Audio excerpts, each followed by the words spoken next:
Greetings from all souls at this station. This is Matthew. Earth's energy field of potential is teeming with activity like never before in your recorded history, as powerful waves of light are propelling efforts toward outcomes you will heartily welcome. This influx of light is fast weakening the Illuminati's hold on their fragments of economic, political, and media control, and has motivated many minions in lower ranks to leave so there will be distance between them and their former associates when truths emerge about the Illuminati. Those at the top are trying to salvage some of their former power, but it will be to no avail. None of their nefarious schemes will succeed. Accelerating vibrations along with evidence in hacked documents, leaked information, whistleblowers, and firm action by influential individuals in governments, military and intelligence forces, and banking and legal systems are bringing an end to the Illuminati's long dark reign. Recent internet articles posit that when Hillary Clinton speaks publicly, people are seeing a clone, not the person.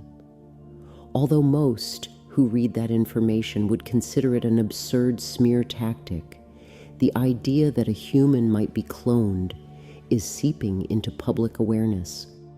So that you understand why and how human cloning has been done in your world, I asked my mother to copy what Hugo, an advanced soul who is very familiar with this, told her 20 years ago.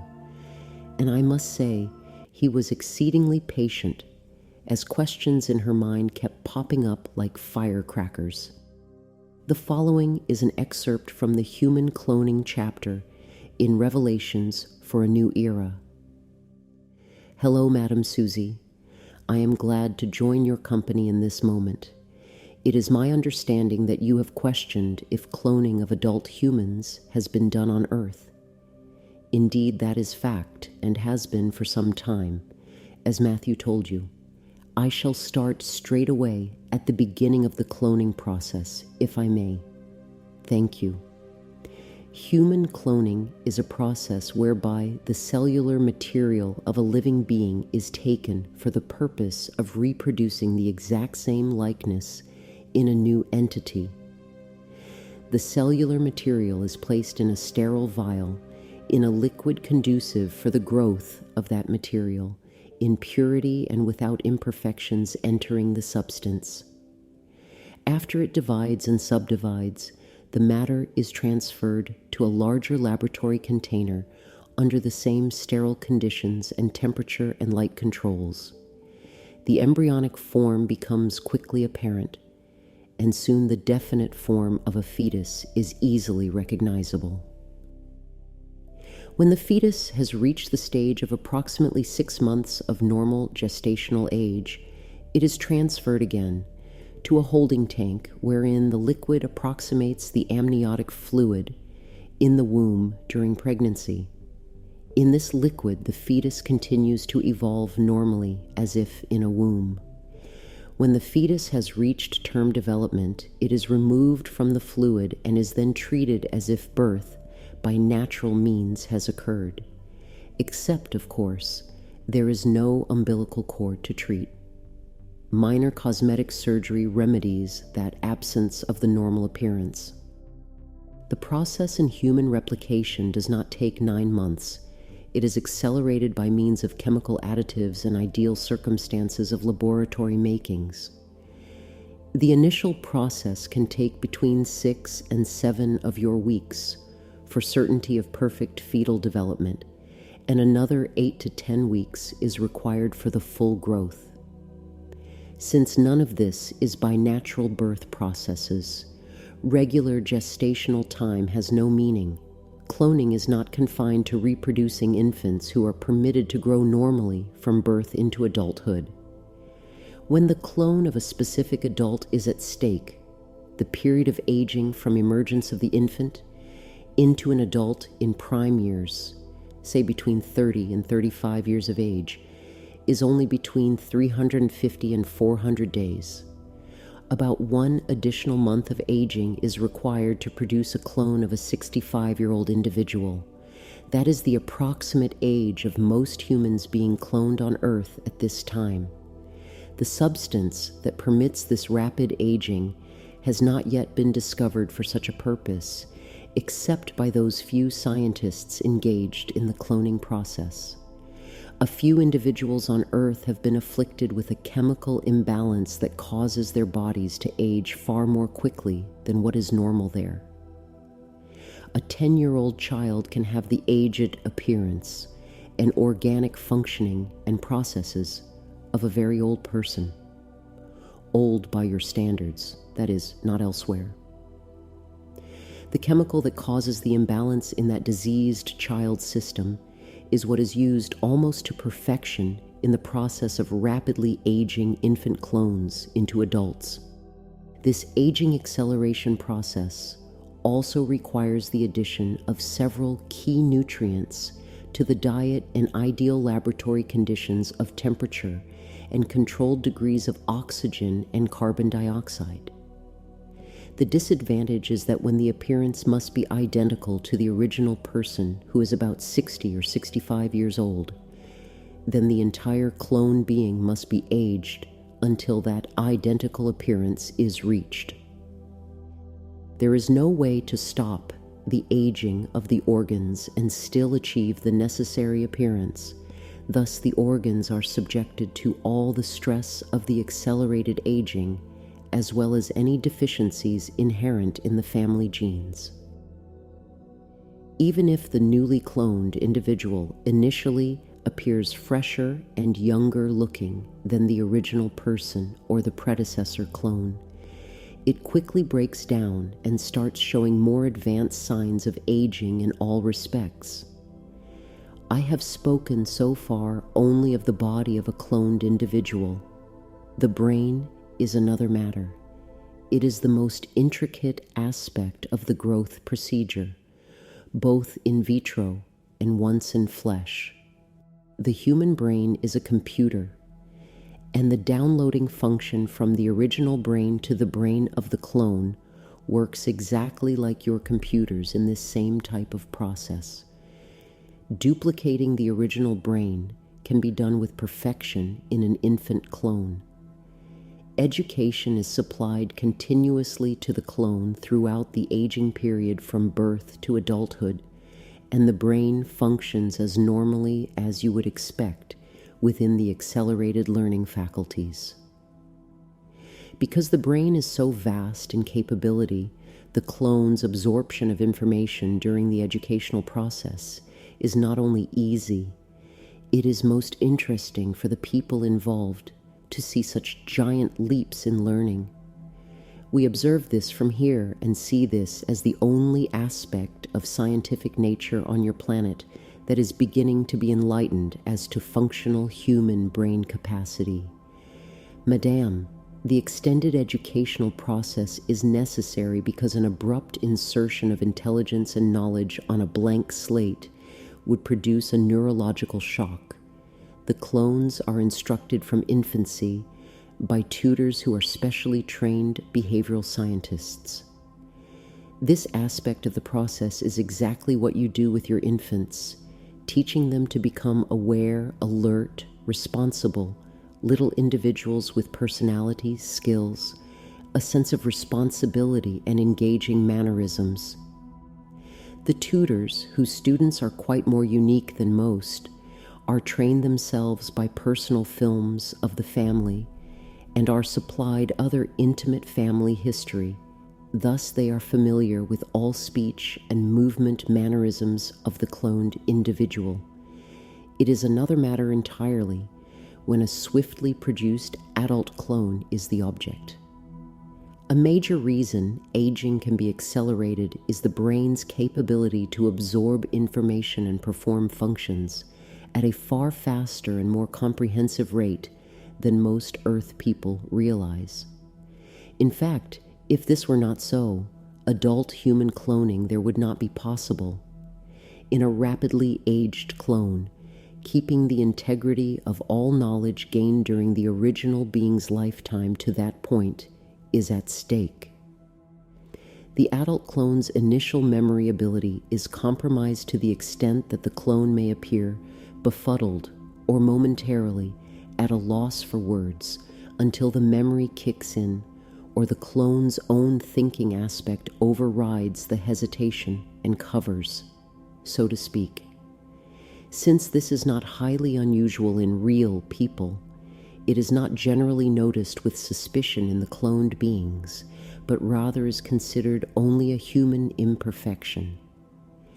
The downloading of all information in the brain of the original person, or of the clone being replaced, must be done at the moment of the need for the new clone. This can be done most successfully from the person's brain to the first clone.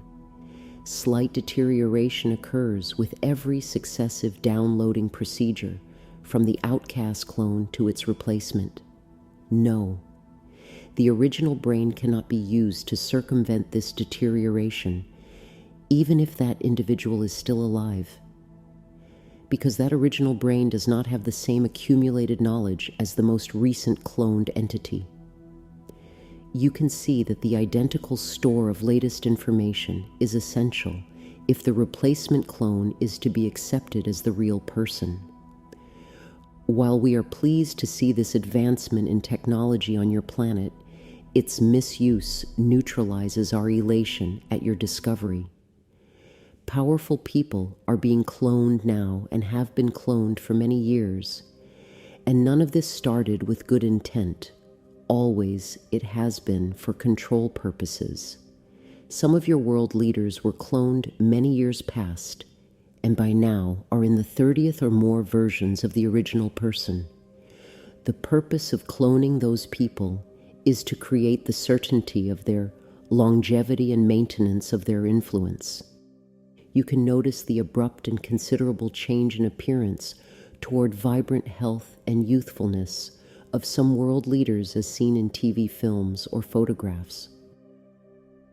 Usually this high robustness and stamina immediately follows a day or a few days of absence from the public eye after a period of increasingly evident aging appearance. You attribute those remarkable differences to the person's brief vacation or recovery from a proclaimed illness. But here it is known that, simply, a new clone has replaced the old one. Yes, several clones are produced at the same time, educated as I previously explained, and kept in various places on your planet to be ever ready as needed for the up-to-the-moment knowledge insertion process. Many versions of the clones are necessary because the art of this science has not been perfected on Earth. The cloned adult bodies disintegrate far more rapidly than same-age bodies having grown old naturally. This is due partly to the accelerated aging process from infant to adult body, and partly to the lack of skill in those scientists who perform the various procedures. Earth's third density atmosphere also is a factor. The cloned individual's family members are, of course, aware of the existence of the clone or clones, and they participate in both the educational process and the cover-up. If they resist, they themselves are cloned, usually against their will, and their clones carry on with public functions. In some cases, the original persons have died naturally, or they have been killed if it served the purpose of still more powerful people. Others are still living, although never seen in public. Only the clones are seen publicly. To quiet your mind of its question, madam, 5 countries have developed the cloning process with just about the same level of success with the reproductions, and 1 other country is still experimenting with earlier stages. Laboratories are designed around the same functional basis, with little variation in the overall process. Some years ago, there were enough variations in procedures so that differences in the quality of the clones were easily detectable. The aging process was the primary difference in approach at the different laboratories, and there were consequential weaknesses in the maximum achievable degree of physical stability and brain downloading success, with the eventual agreeable exchange of technology so that all areas of imperfections could be improved. All the current clones are emerging with approximately the same functioning abilities, appearance, and aging characteristics in all countries where they are produced. Now to continue, I shall address the very important matter of a soul in a cloned body. As for a soul being or not being in these man-made bodies, most definitely, no soul is born in a cloned individual, but a soul may choose to enter one. There is good reason for a soul to enter, just as there is good reason for a soul not to. For a soul who has been waiting to experience in physical form, it is an opportunity to do so in these waning days before great changes within God's plan for raising consciousness of the planet and all of you who are receptive. However, any soul who enters these cloned bodies knows the risk of becoming trapped by the dark forces that have pervaded the psyche of the original person and any predecessor clones. This is a particularly important consideration as brain functioning deteriorates with each downloading process, as I have mentioned, and thereby weakens a soul's mental resistance to becoming trapped. Also, in later versions of the clones, longevity is not long, so those bodies are not looked upon as the paradise life one might suspect of an individual in a highly influential position. Why would any soul take on such a problem? The power of such an influential position is exactly why some souls are not only willing, they are eager to enter the clone. They do so with the determination to overcome the genetic structure, the influence of the memory, and the inherent tendency to follow the negative path that the original soul was on. When a soul is very strong indeed, there is the will to uplift the genetic and moral character to the point that there does seem to be a turnabout in the person's health, attitudes, and activities. In such cases, it is because the stronger soul's higher intention attracts the higher light energy that enables it to infuse the cloned body with physical stamina not available to those souls with less resolve, and therefore the stronger soul can sustain the body's life force for a much longer period than a weaker soul can. Now you are thinking, how can a body live without a soul? The chemical makeup of a physical body is such that it is an independently functioning entity. Its life force is sustained by its own energetic momentum, derived from the elements and interacting processes of normal organic functioning. Therefore, a clone without a soul has the same mobility and thinking capacity as any normal body.